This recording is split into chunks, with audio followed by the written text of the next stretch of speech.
Hey, Scott Jordan and Mark Warner here for Jancast number 155 for October 5th, 2023. Halloween's coming up. Oh, yeah. Oh, yeah. Favorite month, October. Oh, yeah. Oh, yeah. There's two national holidays in October. Only one of them is Halloween, but celebrated on the same day is the past president of the ISSA. That's right. That's right. So we got a whole lot of news. Wait a minute. Come on, take the bow. That was a shout out to Scott Jordan himself. Yes, yes, and I'm finally going to be as old as I thought I was last year, but I'm not going to I'm not going to reveal that because I was off a year last year. So just make believe I'm not as old as I am. That's all. So some lady was on the news. She wanted the Guinness Book of World Records for jumping out of a plane. And so she jumped out of a plane and landed successfully, and wants to be in the Guinness Book of World Records because she's 103 years old. Wow, that's pretty impressive. And she landed without breaking anything. Well, that's like George Bush Sr. I think he jumped out at some very senior age as well.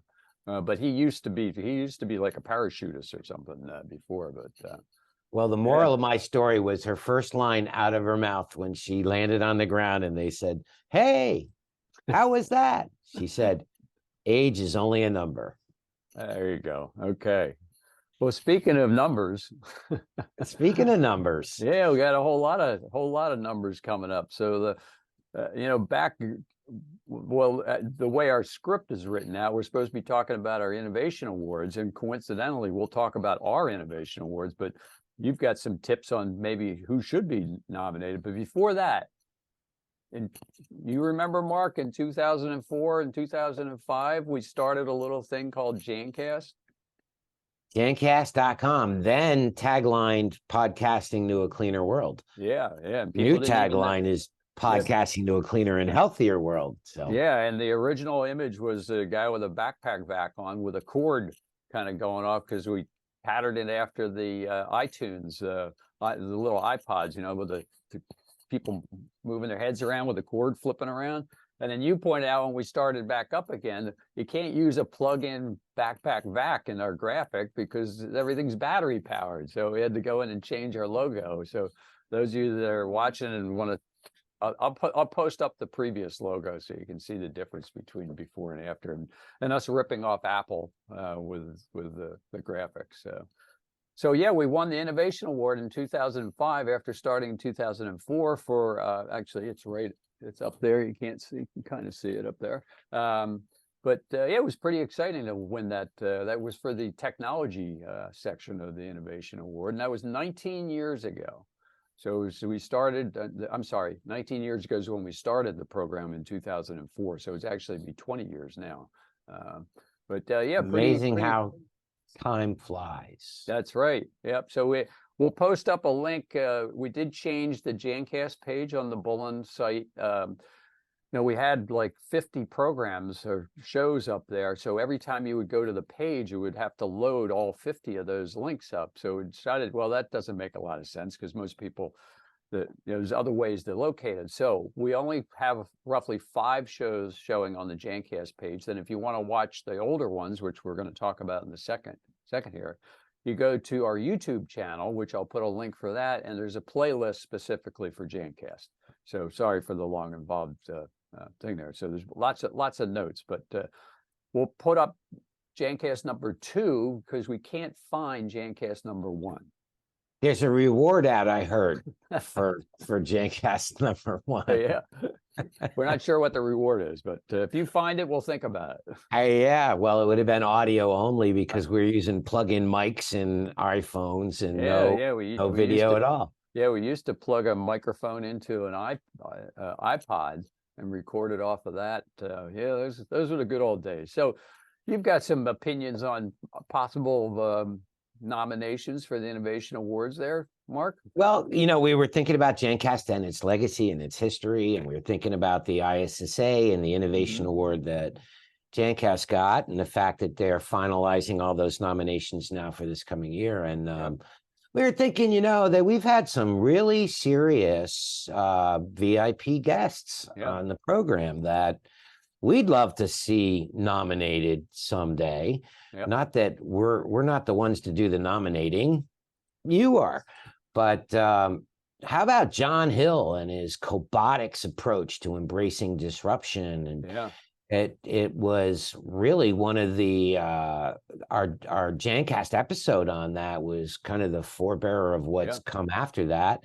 Yep. John is ultimately ended up writing a lot of articles. He's been on a lot of subject matter expert panels, and just put out an article through the industry trade magazines called "Embracing Disruption: The Potential of Robotic Automation and Augmented Reality in Facilities Management."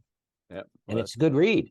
That's Very good read. So, you know, that's kind of cool that he was a previous VIP Jancast guest. And another one that's kind of risen into the limelight is Roger McFadden. Yeah, that was a great He was a previous VIP Jancast guest as well. And he was just awarded the 2023 Safer Choice Partner of the Year award, which is quite prestigious, especially for an individual. It's kind of like winning the Nobel Prize in the cleaning industry, right? So it was a pretty, that show 134 from October 27th of 2022. I thought it was really interesting, that show, and that he talked about the fact that when they were developing some of the original formulas, you know, the green formulas, he couldn't even get the raw materials to make the products because they didn't have them in the United States, right? Didn't he have to, didn't he say he imported them from Europe, right?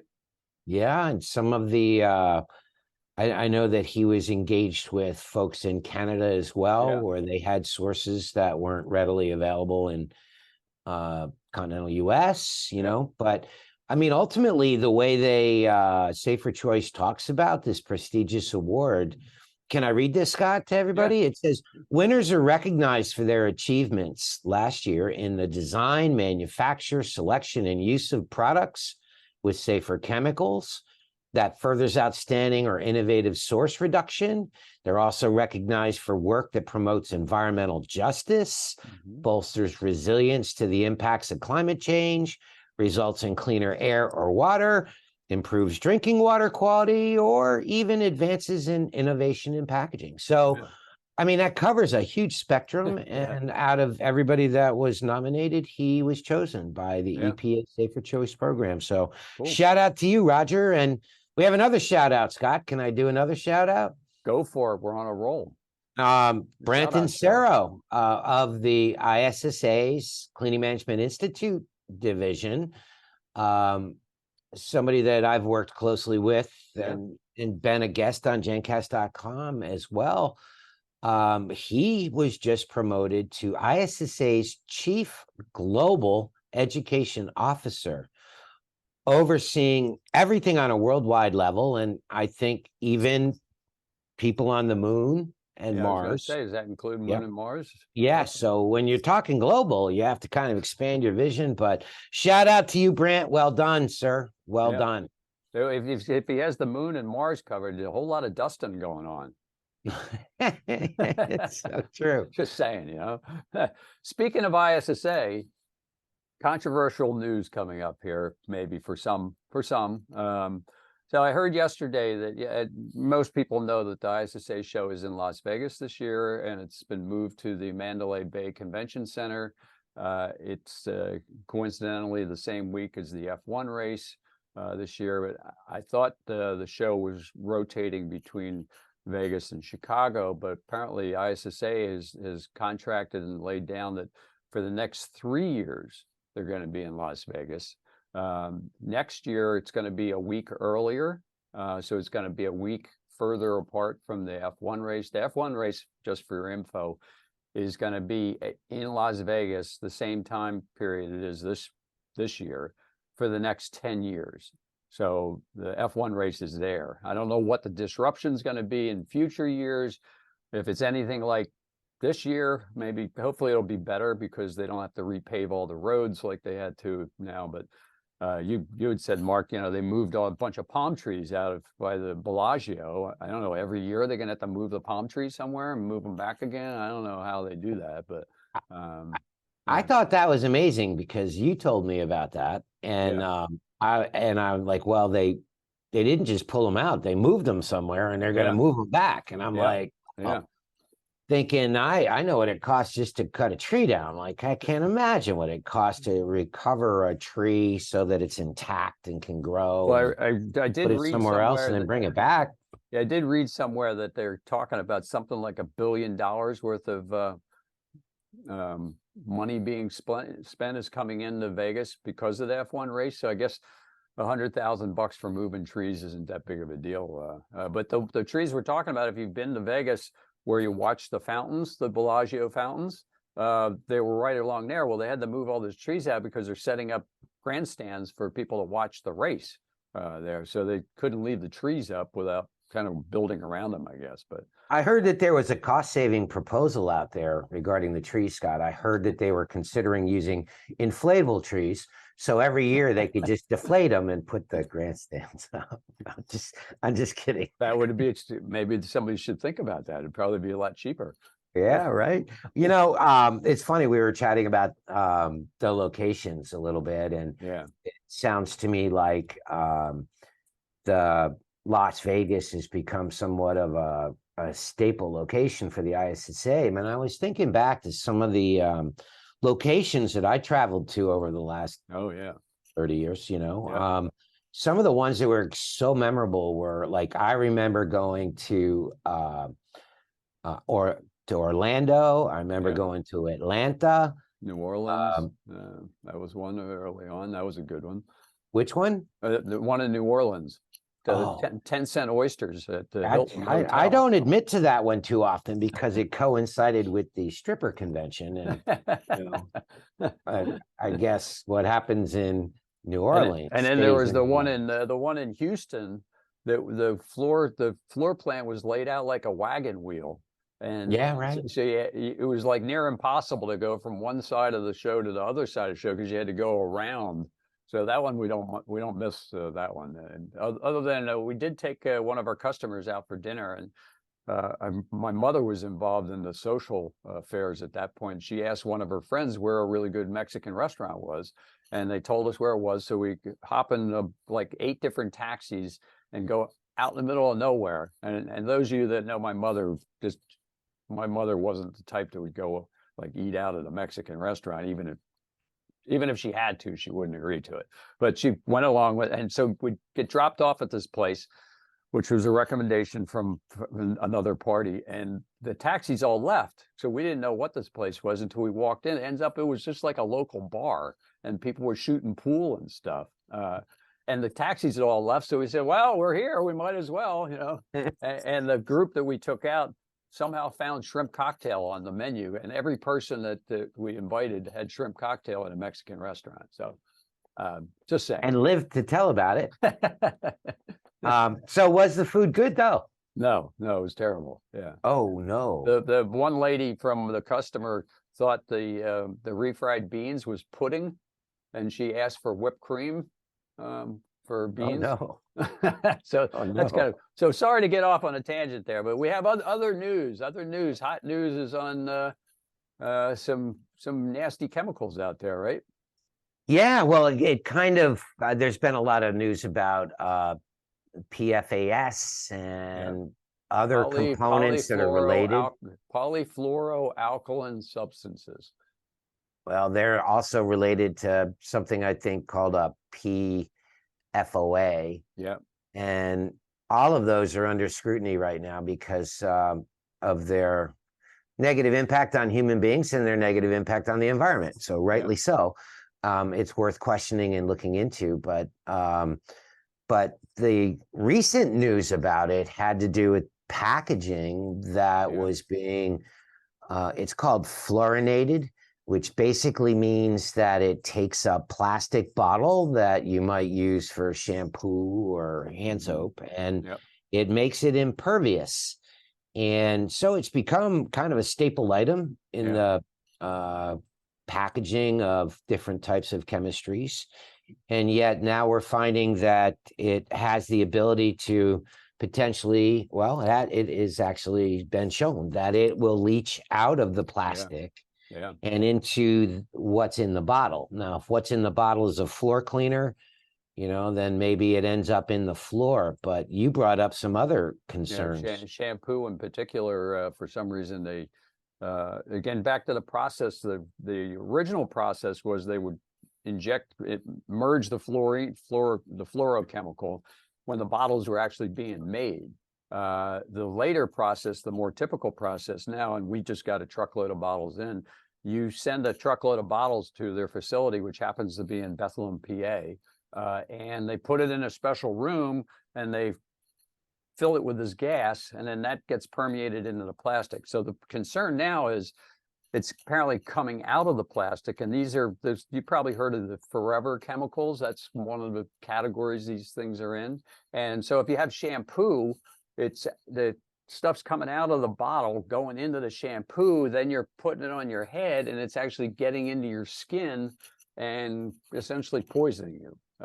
Scott, you think that's what happened to me? I guess, man. It sounds like you got a lawsuit potential here, Mark. Well, reading about all this news had me curious about the science behind the whole fluorination process. And yeah, very interesting. You brought it up in the early days. It was formulated within the resin.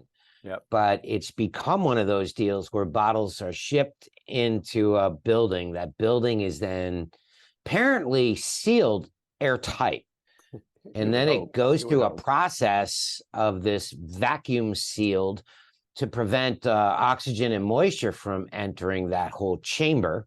Yep. And because any oxygen or moisture left in there interferes with the full fluorination process, meaning that instead of being at 100% impervious level, it's graded on a scale of this is highly impervious, this is almost highly impervious, this is better than good, this is good impervious, all these different scales. It's a numbered scale. Yeah. But the people that I've been researching this with said, the problem with that, although it's a way of using existing bottles and post-treating them. Yeah. The problem is that it's almost impossible to assume that you can get all the oxygen and moisture out. Yeah. And then you've got to get the products back out of the building. So at some point, that building needs to be ventilated. And so in the process of all that, I guess there's an opportunity for it to pollute the workplace or maybe even go into the atmosphere. So, that's it's kind of new science to me. Yeah. Kind of fascinating. I'm glad to see, the cleaning industry in general staying aware of things. I know we at the Bullen companies have always had a high level of consciousness of making sure that what we were putting out there was, not only safe for surfaces they're being used on, but also for the environment and the people working with them. Yep. It's always been a priority. So it's neat to see the entire industry taking a good look at all these things. I think we talked about this in the previous Jancast that, I think a lot of people recognize the fact that the cleaning industry has been very good at self-policing itself and going down the path of voluntarily making things safer just because it's the right thing to do. It's the good karma thing, right? Yep. Well, and these particular compounds are kind of proven to be relatively dangerous. So, well, it takes. Yeah, go ahead. Yeah, I think that's where you were going. I'm sorry. But it takes us back to when Teflon became suddenly a concern and everybody was worrying about Teflon on their frying pans and Teflon in their deodorant and Teflon in their carpet cleaning products and all that kind of stuff. And I know we kind of brought it up back then and it kind of maybe ruffled a few feathers, but got a little hot water there. Yep. But afterwards, it, what actually ended up happening was completely validated the concern. So again. Oh, I might have lost Mark. I guess that's the end of the show, folks. The internet gods have said, that's it. We're out of here. So I'm going to end it before it dies.